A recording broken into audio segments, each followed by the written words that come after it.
This will be a quick update. I'm just saying that I am hopefully officially back here on YouTube, and Lynette as well.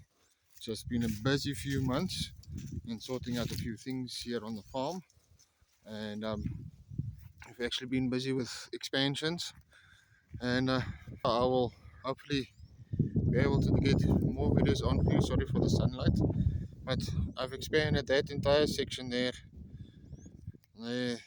onto the fields, and we've been busy with all these fields and fixing the bucket there at the back. But yes, we've been busy. We've been busy on Omea as well, as you could have seen on the other side. We've got a few new faces here, like Wachter, which is part of the dog family here. So, and there's a few other things that's happened in the meantime.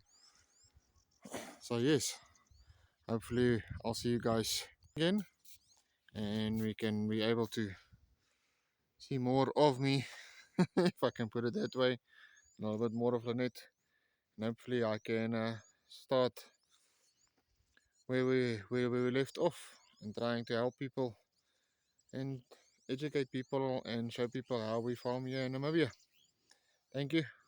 Love you. God bless. Goodbye.